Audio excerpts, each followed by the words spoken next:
সবার পুজো শুরু হয় চতুর্থী পঞ্চমীতে, তবে আমার পুজো শুরু হয়েছিল এবার ষষ্ঠীতে। আজকে তোমাদের সাথে শেয়ার করবো ষষ্ঠীতে কোথায় কোথায় ঠাকুর দেখলাম। মেনলি আমরা কভার করতে চেয়েছিলাম সাউথের কয়েকটা ঠাকুর।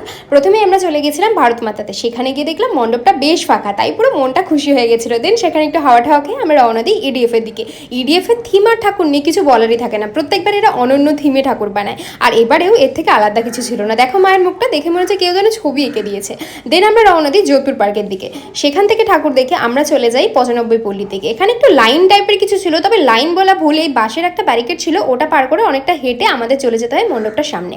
এই মণ্ডপটাতে গিয়ে আমার মনটা পুরো ভালোই হয়ে গেছিলো, মানে বাঙালি আর এই মণ্ডপটা পুরো বাঙালিয়ানার ছোঁয়া রেখেছে। কত সুন্দর নিখুঁত কাজ, এরকম কাজ কিন্তু শুধু বাঙালিরাই করতে পারে। পুরো কাঠের ওপর সুন্দর করে জিনিসপত্রগুলো বানানো ছিল। তারপর আরও একটা ঠাকুর দেখে আমরা চলে যাই একটু ডিনার করতে। টুকটাক খাওয়া দাওয়া সেরে আমি আর সায়ন্তিকা খেয়ে নিই একটা আইসক্রিম। দেন আমরা চলে যাই গড়িয়াহাটের হিন্দুস্তান পার্কে। মানে পুরো শহরের আলো কিন্তু এই একটা মণ্ডপে এরা সাজিয়ে দেয়। দেন সেখান থেকে ঠাকুরটা দেখে আমরা চলে যাই বাগবাজারে একটু মনটা শান্ত করতে, মানে গঙ্গার হালকা হাওয়া খেতে সকালবেলা, আলাদাই অনুভূতি। সেখানে গিয়ে আমার চাক্ষুষ হয় এত সুন্দর একটা দৃশ্যের, মানে ওই কলাবউ স্নান। তারপর সেখানে কিছুক্ষণ বসে আমরা রওনা দিই বাড়ির দিকে। বাড়ির পথে একটু খিদে পেয়ে যাওয়ায় আমরা চলে গেছিলাম একটুখানি খাওয়া দাওয়া করতে। সো ভিডিওটা ভালো লাগলে চ্যানেলটাকে কিন্তু সাবস্ক্রাইব করে দিও। দেখা হচ্ছে নতুন কোনো মিনি ব্লগে। টাটা।